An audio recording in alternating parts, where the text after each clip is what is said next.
Olivier Marchal n'est pas un cinéaste comme tout le monde. Le 7e art et l'univers des séries n'étaient pas vraiment les domaines qu'il avait choisis pour son avenir quand il était petit. À l'origine promis à reprendre la pâtisserie familiale, s'y est finalement dans la police et les services de l'ordre que l'ex de Catherine Marchal s'engage dans les années 1980. Les affaires policières, les cellules antiterroristes, les renseignements généraux et les brigades criminelles n'ont plus de secret pour lui.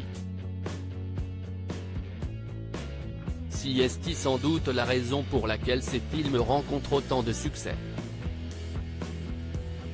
À Reims, il était l'une des stars du festival du Polar qui se tenait du 4 au 9 avril. L'occasion pour lui de se confier dans les colonnes de Sud-Ouest à qui il a fait part de ses colères et de ses craintes concernant l'avenir. L'époque n'est plus la même que celle qu'il a connue dans sa jeunesse. Celle de ses 4 enfants, Léa née en 1994, Zoé née en 1998, Ninon née en 2006 et Basile né en 2009, est bien plus violente. De quoi lui faire dresser les cheveux sur la tête, quel monde on leur laisse bon sang. Ils vont devoir se démerder avec tout ça. Je n'aime pas ce que sont devenus ni la France, ni la vie à Paris. Cette ville est une poubelle.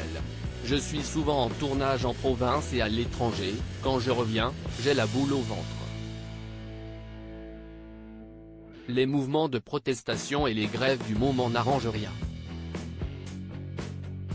Lui, qui a pourtant côtoyé la violence et les horreurs que peut compter le quotidien d'un policier ou d'un membre des forces de l'ordre, peine à voir une issue. Comment peut-on arriver à autant de violence et d'incompréhension?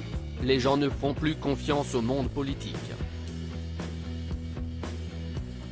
Quant aux flics, ils les applaudissent quand ils ont la trouille comme après le Bataclan et leur jettent des pavés après. S'il n'est pas le seul à avoir cet avis sur la question, son opinion lui a valu bien des problèmes. Ses enfants menacés de mort loin d'avoir la langue dans sa poche, Olivier Marchal a fait les frais de ses positions bien tranchées.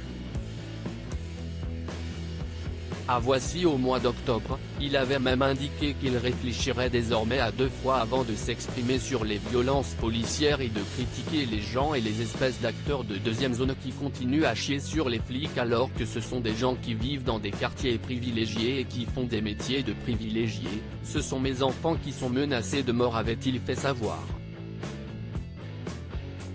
L'une de ses filles ayant déjà été violemment agressée par le passé, hors de question pour le réalisateur de faire courir en plus de risques à sa progéniture.